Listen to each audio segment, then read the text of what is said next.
Good morning, good afternoon, and good evening pong muli. Nako guys, medyo matindi-tindi at mainit-init itong pag-uusapan natin ngayon guys dahil ayon sa pagla-live ni Kalinga Prab po ay meron siyang bagong ginawang rules para sa K-Boys and sa mga iba pa na nasasakupan po ng Kalingap, yung umbrella po ng Kalingap po Pero ang mas natutuhan po dito sa usaping ito ay tungkol sa mga K-Boys at sa mga Scouters. Yan ang bibigyan din po natin ng reaction guys actually. May mga napakarami na pong rules na nagawa ang Kalingap. Kaya lang, real talk lang kadalasan nasusunod ng mga isa, dalawa, tatlong linggo, isang buwan, ganyan. Tapos after that ay talagang bumabalik na naman po dati. And tingnan natin guys kung sino naman ang susuway sa bagong rules na ipinatutupad ni Kalingap Prab ngayon, no?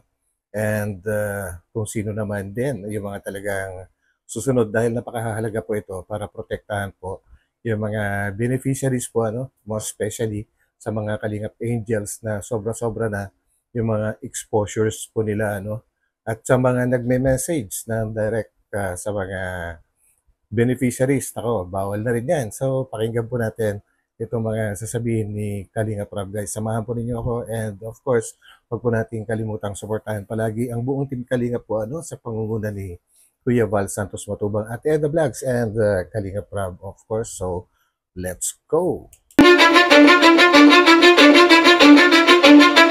Cause I don't give a fuck what you say. Speaking of rule, mag-a-add ako ng rule sa dito sa Kalingap, no? Kasi may mga kasi, kumbaga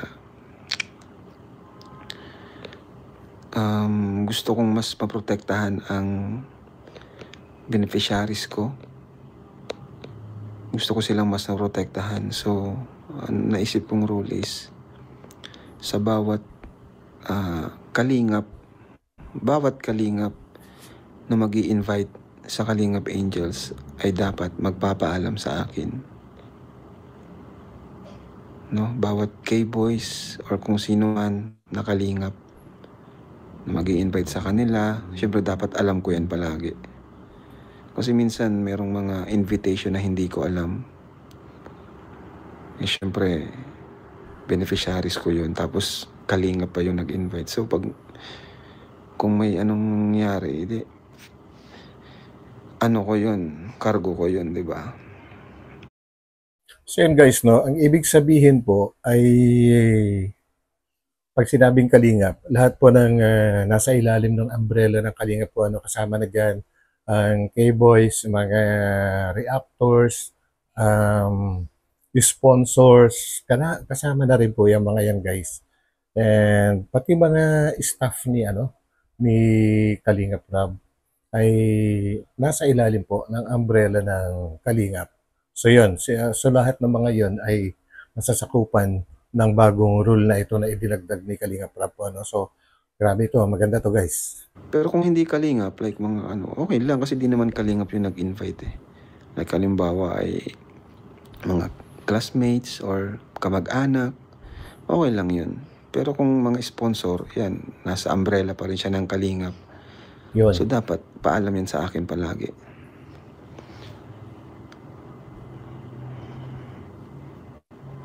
So yun po yung naisip ko na karagdagang rules. Dapat ipaalam palagi ang Kalingap Angel kapag may lakad, ganun, na labas sa aking pagpa-vlog. Kapag sa Kalingap lang naman po, kapag member ng Kalingap yung kasama. Yun guys. Actually para bigyan po natin ng isang halimbawa po kunwari sponsor ang magi-invite sa kuan. Saan nga ba na-i-invite ng mga sponsors ang isang beneficiary? Sa mga events, kunwari ang mga feeding, kung ano-ano pa po na pwedeng gawin ng mga sponsors. Dapat talagang unang-una na bago pa man din ang gawin ng lahat po ay kailangang makipag-usap muna kay Kalinga Prab kasi siya po yung may cargo sa mga beneficiaries na mga yan po. So, yun ang ibig sabihin pagdating naman sa mga K-boys yung mga yung mga paglabas-labas din po, kung sino man po yung mga imbitahin po nila at iba-vlog yung mga ganon. Yan pati nga po yung yung pag-direct message ay hindi na rin po pwede. Hindi na rin. And mapag-uusapan din dyan guys yung mga yung mga scouters. Ito, napaka din ito, napaka mahalaga. Si Biancy exposure masyado kay Doc Lab. Dapat nga dapat walang ibang tawag diyan. Ang pwede lang mag-message sa Yan. kung may collab team yung beneficiary ko, ang pwede lang mag-direct message sa kanya dapat yung collab team niya lang. Hindi ibang K-boys or kung sino man. Para So yun guys, ang linaw naman ng pagkakasabi ni Kalinga Prab. Pag sinabi niyang collab team lang ng beneficiary na yon, yung collab team lang ang pwedeng mag-direct message kung kanino man sa mga beneficiaries kagaya ni Biancy, ni Carla, ni Joy, and Krista, yung mga yan. Collab team lang ang pwede. Pag sinabing collab team lang ang pwede, wala nang iba pang pwede, kahit sino pa. Yun po. tahimik yung buhay. Parang ganun. Kumbaga, trabaho lang tayo. Doon lang tayo sa trabaho. Focus tayo sa trabaho, hindi yung mga kung ano-ano man gimmick or Yun. Kumbaga yung beneficiary natin, alagaan natin. Beneficiary sila. So, hanggang dun, lang, kumbaga, pwede tayo makipagkaibigan, pero yung trabaho natin as kalingap, hindi pwedeng mawala yun. Beneficiary natin sila. Hindi natin sila pwedeng isama sa mga gimmick or anumang Linaw. Nag-guess niyo po ba? Kasi pag nababash sila, wala na akong nagagawa at di ko din naman minsan alam yung nangyari. Bakit nandun siya? Bakit ganun? Kaya dapat talaga nagpapaalam palagi sa akin pag may lakad. Halimbawa, si Biancy, di ba? Si Biancy. So, dapat pati scouter din na rin pwede. About naman dyan sa scouter. Actually, malaki naman talaga na itulong ng mga scouter natin. Diba? Pero, natulungan din naman sila. Yes. Parang ganun. Kumbaga, win-win situation.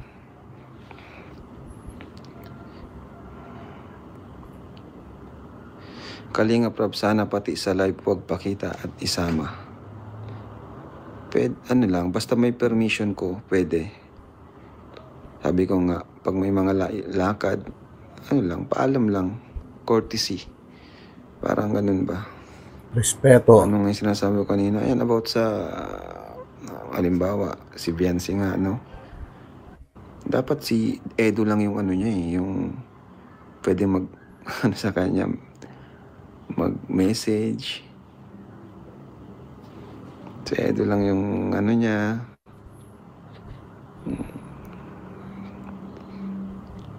Yan ay sa loob ng kalingap lang po. Huwag niyo pong isipin na di na pala pwede si Biancy makipagkaibigan. Ibig kong sabihin, sa kalingap lang. Halimbawa, si Edo, si Ryan, yan, bawal niyang ibig kong sabihin, halimbawa, si Biancy po, siyempre, collab team ni Eds. Hindi siya pwedeng i-chat ni Ryan, hindi siya pwedeng i-chat ni Norman. Yun po yung ibig kong sabihin. Kasi under siya ng kalingap. Kumbaga, hindi mo naman na trabaho na kausapin yun unless may inutos ako. Diba? Yun po yung ibig kong sabihin. Halimbawa, si Krista. Kasi minsan nababash si Krista kasi daw kung sino-sino daw yung kasama sa TikTok, parang ganun. So, bilang kalingap, tayo na yung mag-adjust. Correct. Tayo na yung mag-adjust. Kung may kalab team si Krista, huwag na tayong magparalapit. Di ba? Pwede man makipag-usap, syempre, di man mawawal, di man ano yun. Di naman yun may iwasan, lalo pag may mga event. Tama. Halimbawa, si Krista nga ganyan, katandem niya si Mikoy. Wag nang anuhin, wag nang istorbohin ng ibang ng ibang kalingap na, diba? Respeto sa kalab. Yun, sabi nga ni Arjun, respeto sa kalab team, boy. Buti pa si Arjun, guys, no? Alam niya yung mga ganung bagay.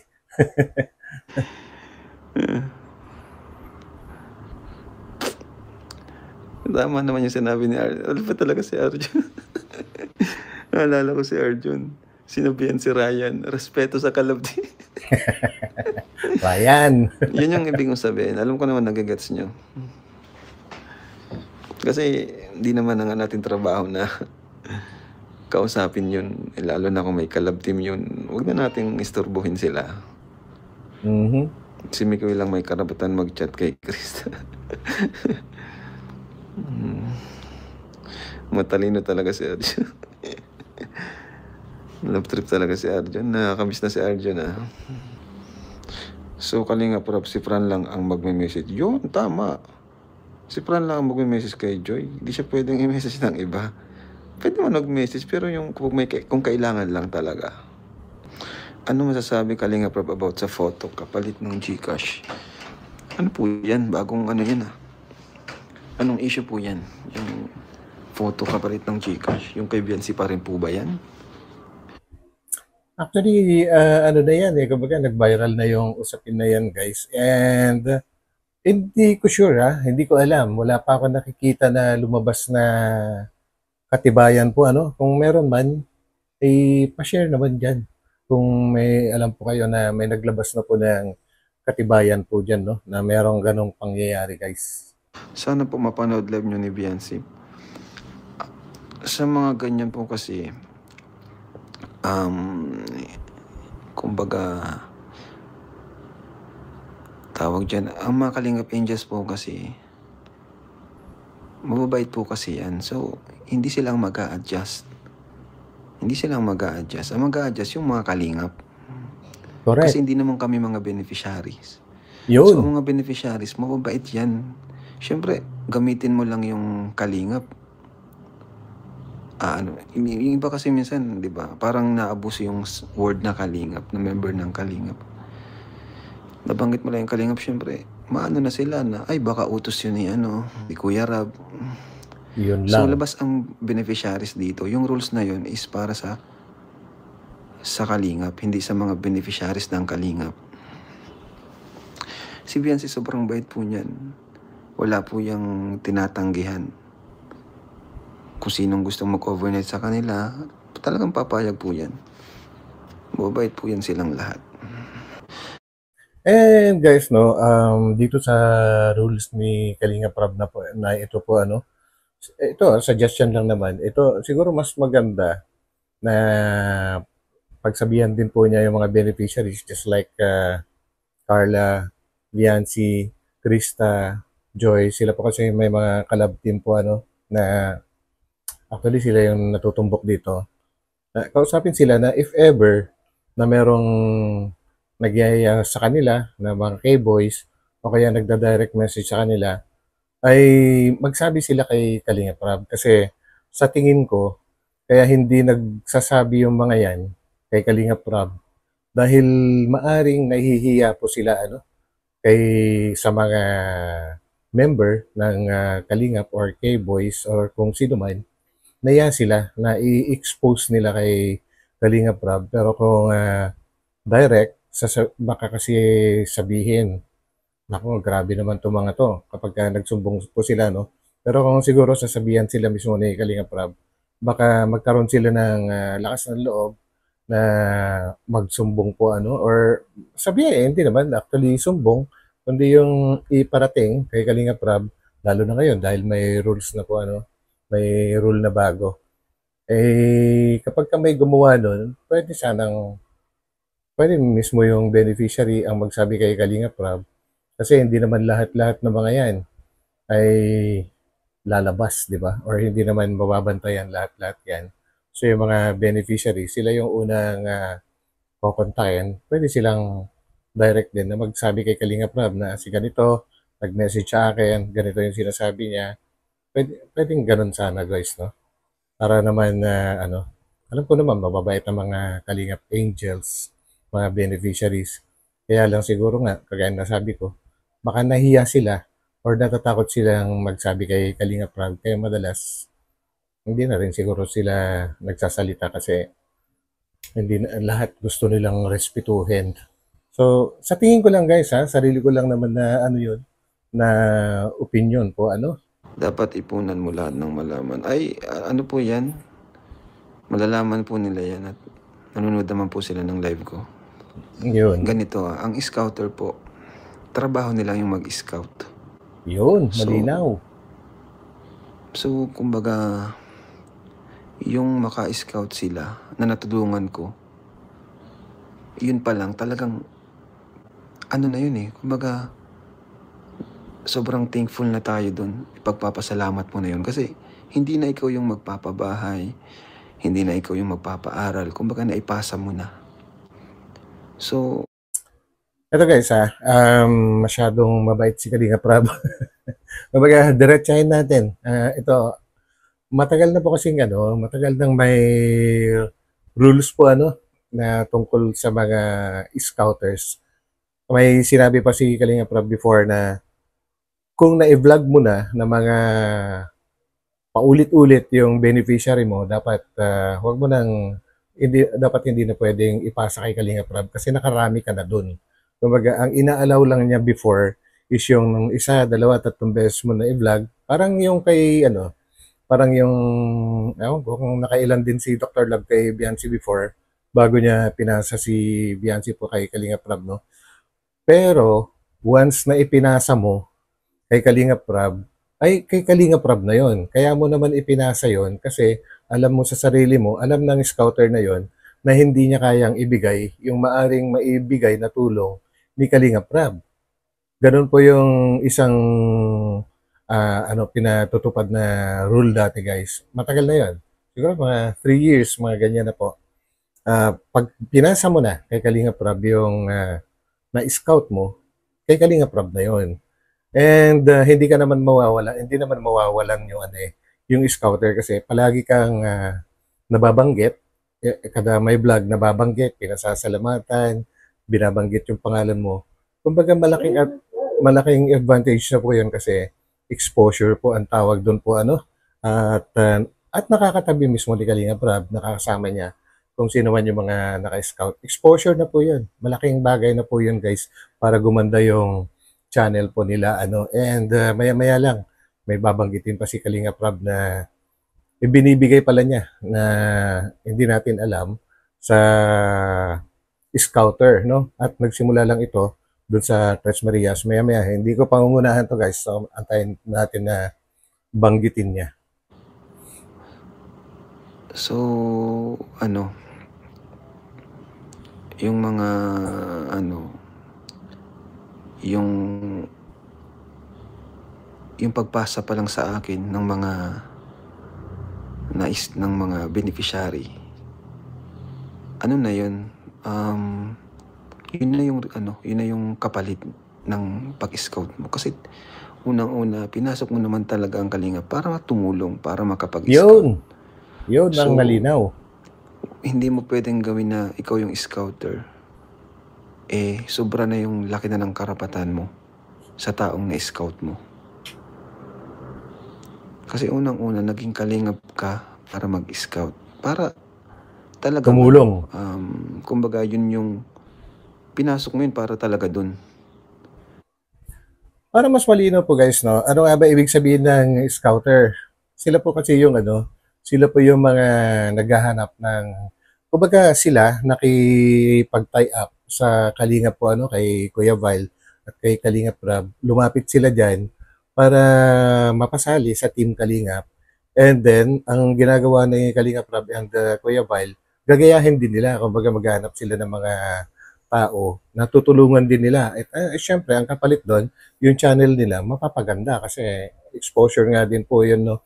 And habang tumutulong ka, syempre, maraming makakapanood sa'yo, gaganda yung image mo, may mga sponsors na lalapit sa'yo, magbe-benefit ka sa lahat sa YouTube at sa lahat-lahat po, ano?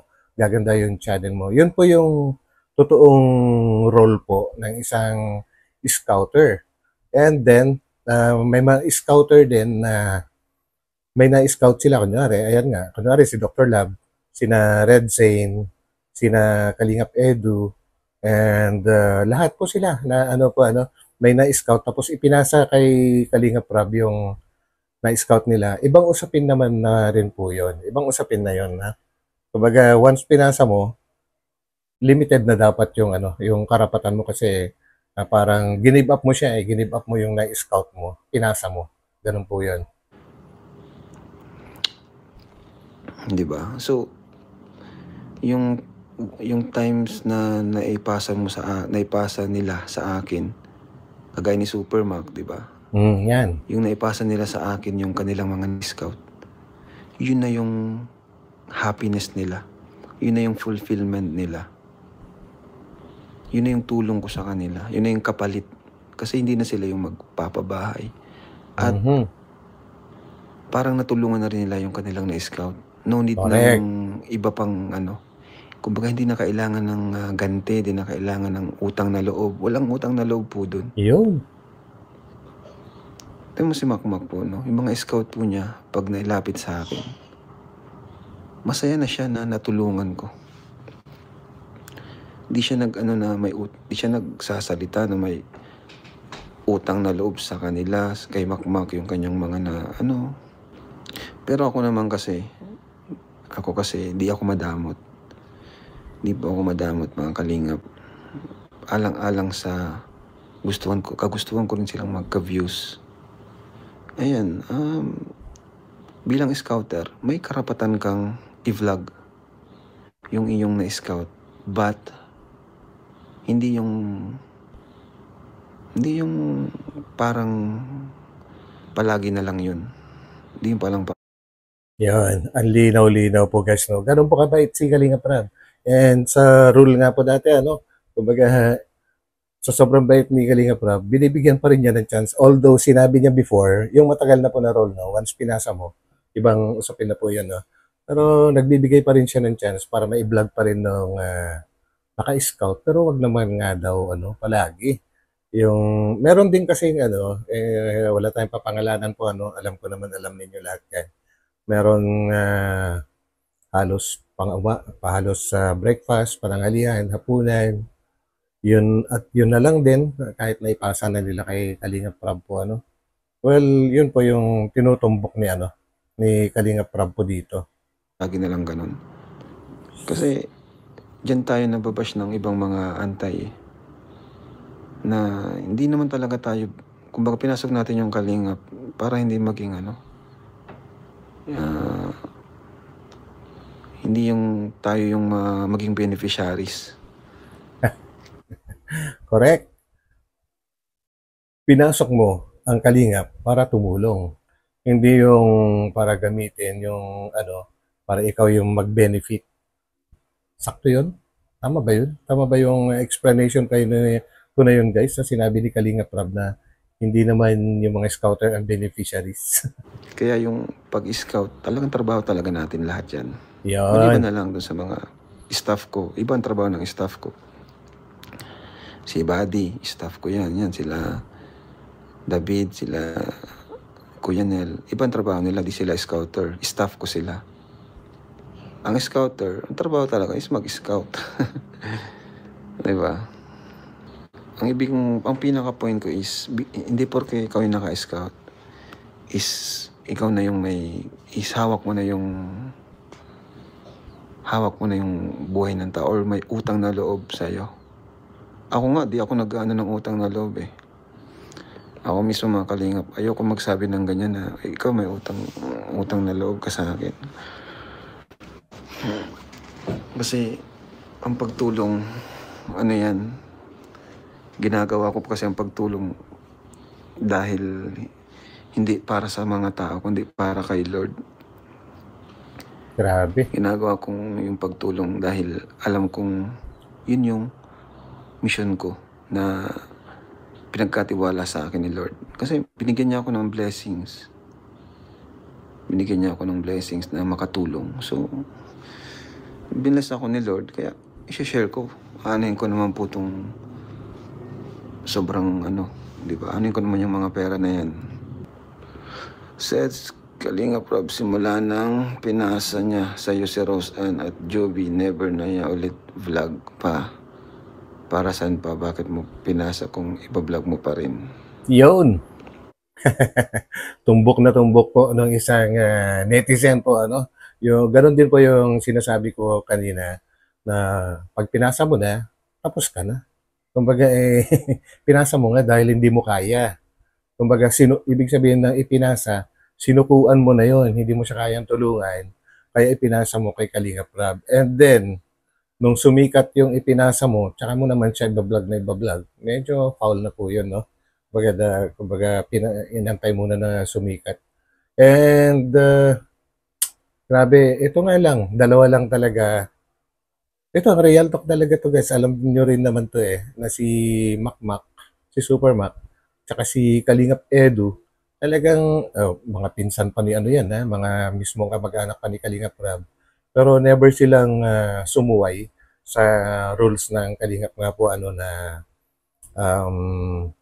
once na pinasa nila kay Kalingap Rab yung kanilang na-scout, hindi na nila binablog pa yon.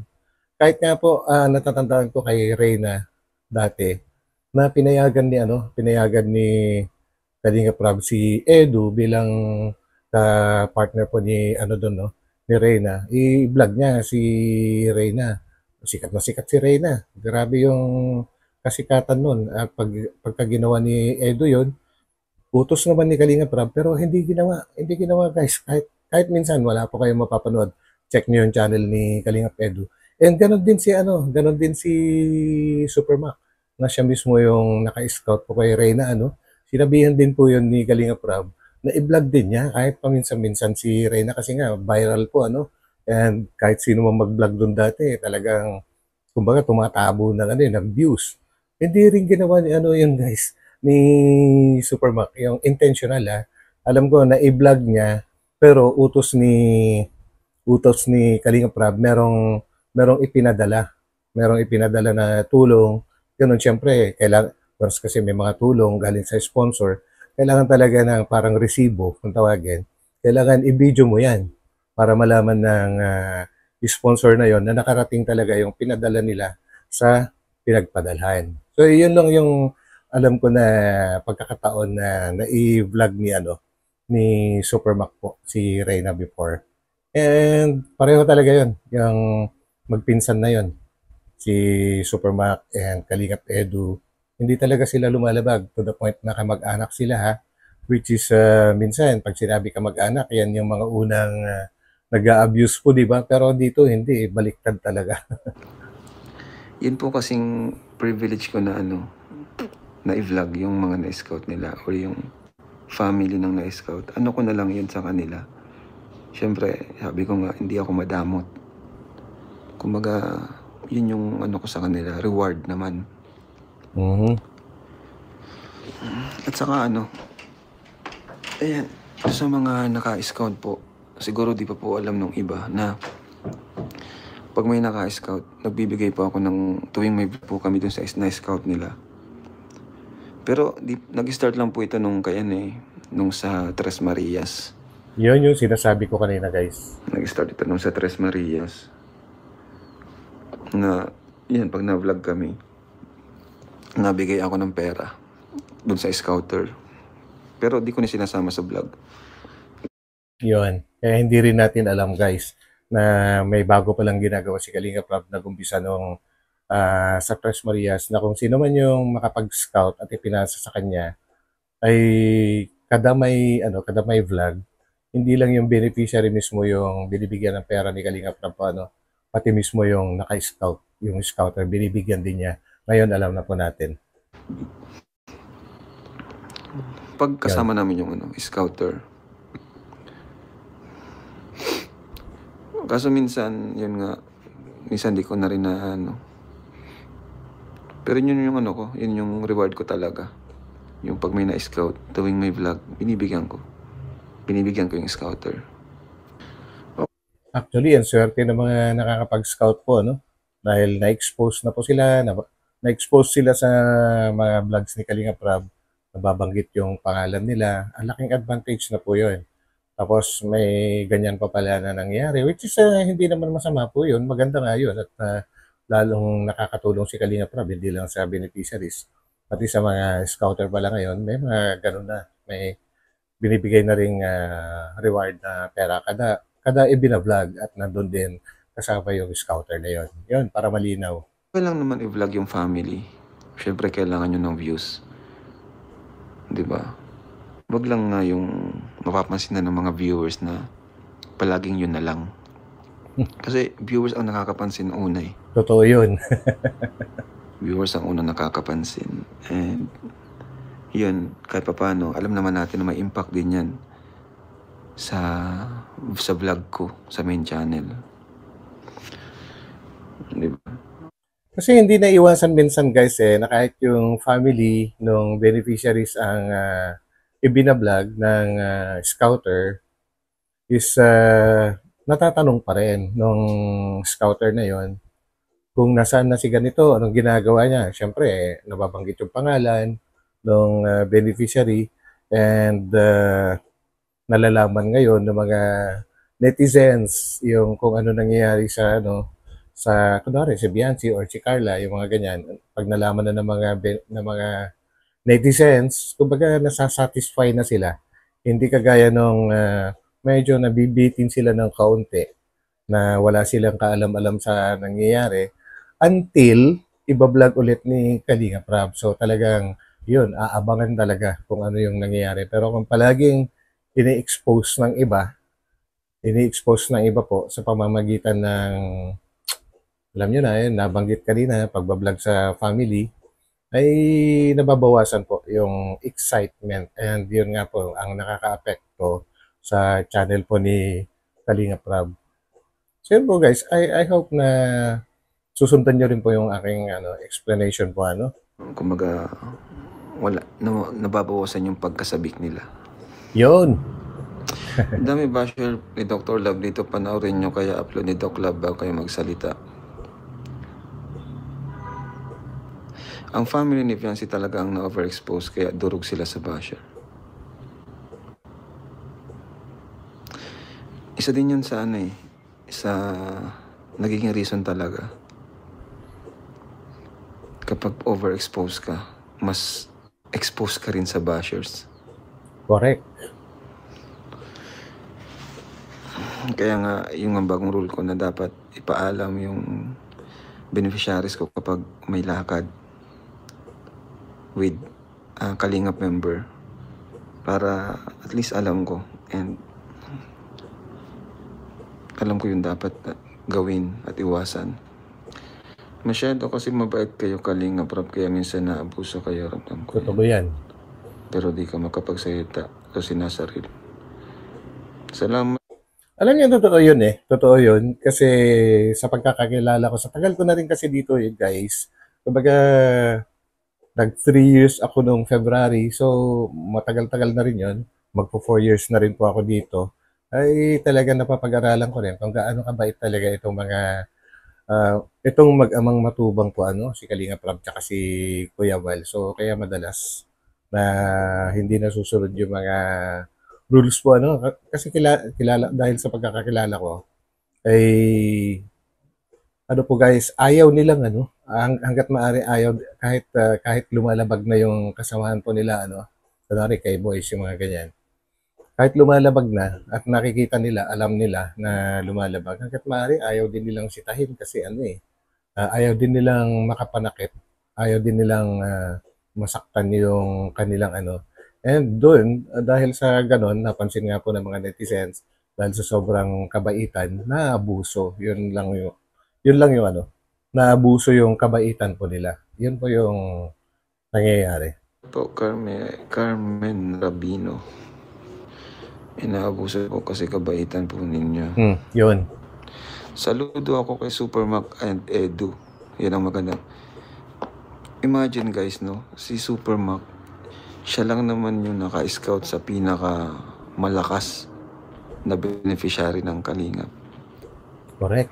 Reyna talaga. Walang iba kundi si Reyna. Pero Totoo yun. hindi niya inano si Reyna, no? Parang nakailang vlog ba siya kay Reyna? Parang halos kung mabibilang sa daliri. Ano lang, yun nga, nabanggit ko kanina, ang natatandaan ko is may pagka nagpadala ng pera, yung mga ganun, at walang time si Kalinga Prab dahil busy siya sa iba, ano. So, inutusan niya ibang K-boys para maghatid po ng mga blessings sa mga beneficiaries. And sa mga ganung pagkakataon, pwede naman i-vlog talaga yun. Kasi kailangan po ng resibo po, ano, kailangan ng katibayan na nakarating talaga yung tulong na yun na pinadala ng ano ng sponsor para dun sa beneficiary. So, importante po yun na i-vlog talaga. Sa kamay, bilang lang eh. Baka nga wala pa. Pero kung ano niya yun, iba-vlog niya yun, baka may sasakyan na to si Supermac. Tama. Viral Si eh. Reyna yung kanyang na-scout, guys. Until now, siya pa rin kasi yung pinaka viral kong beneficiary. Correct. Si Reyna yung pinaka naging viral talaga. Diba? Kasi di siya pwedeng ano eh. Kasi si Carla, viral siya pero sa love team po yun. Iba yung individual na viral ka talaga. Yung mga first 10 vlogs, first 20 vlogs, diba? Si Edo nagpasikat kay Reyna. Ay hindi po, talagang viral na po si Reyna.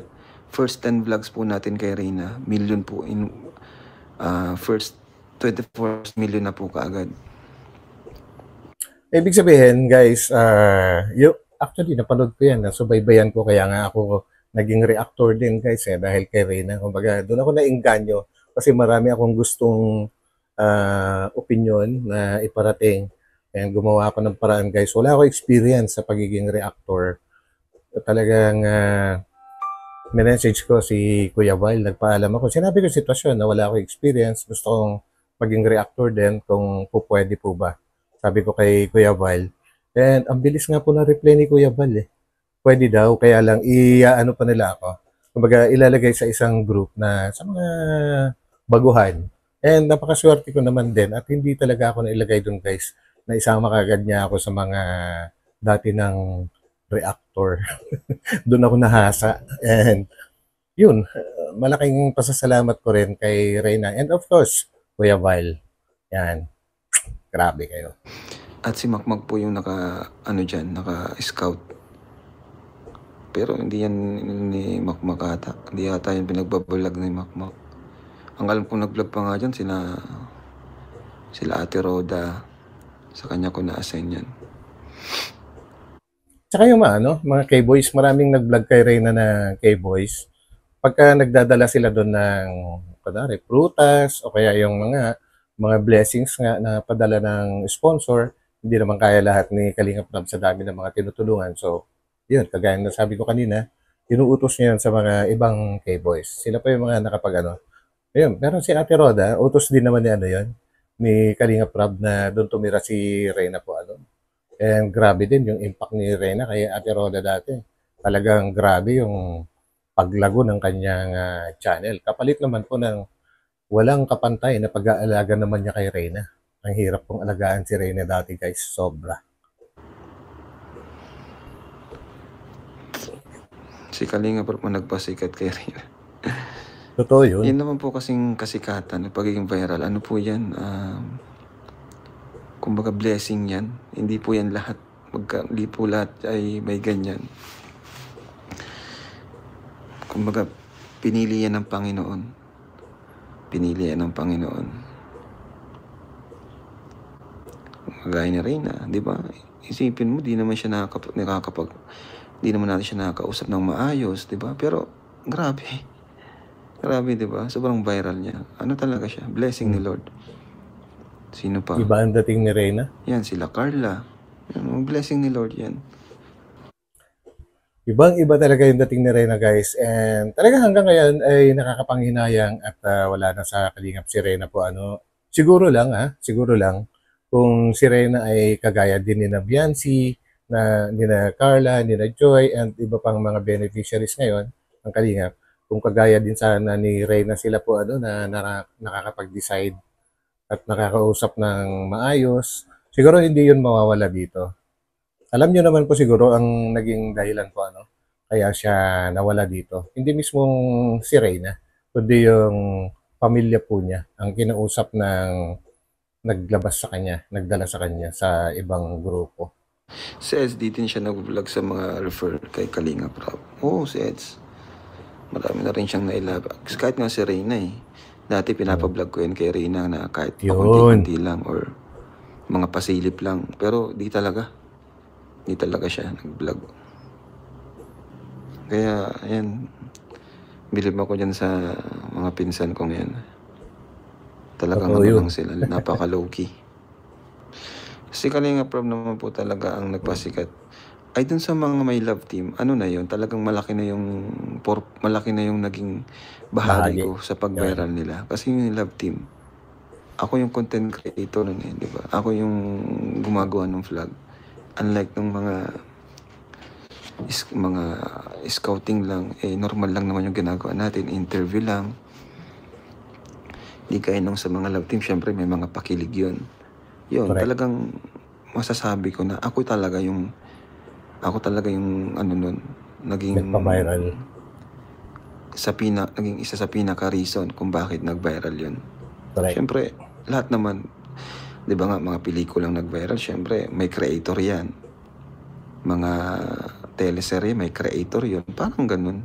Jomcar, ako yung nag-create nun. Di ba?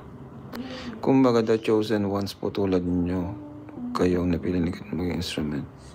Salamat po. Kaya nga po ako, minsan nagtatanong din ako kung bakit naging ganito. Siyempre, nagmula lang naman tayo sa napakamahirap na pamilya. Teacher lang si mama, mababa pa ang sahod nun. Tapos si papa naman, wala naman trabaho. Tricycle driver. Pero ngayon, naging ganito tayo, di ba? Grabe po. Grabe, Kaya siguro nabibless ang family ni na Kalinga Prab. Gawa ng, nag-umpisa lahat kay Kuya Val. Habang nagtutricycle nga si Kuya Val before, guys, naglalako din yun ng mga plastic-plastic, yung mga palanggana, tabo, kung ano-ano na pwede niyang mailako. And yung mga kinikita niya, pinantutulong niya sa iba. Grabe. Tingnan nyo na lang ngayon masisilip nyo ito sa pinaka-last vlog ni Kalinga Prab sa EdPau. Yan. Sa EdPau, panoorin nyo po. Makikita po din nyo doon yung loob ng bahay ni Kuya Val. Hindi pa ganun hindi pa talaga tapos na tapos, guys. Hindi pa. Samantalang ang dami na nilang napabahayan. Pero sariling bahay, hindi pa rin matapos-tapos kasi inuuna yung mga tinutulungan. So yun po, guys. And hanggang dito na lang ulit. And magkita-kita po tayo sa akin susunod na upload. And maraming salamat po sa pagsama ninyo sa akin. Ito po muli ang inyong lingkod, Batang LU. So, bye-bye po. Bye.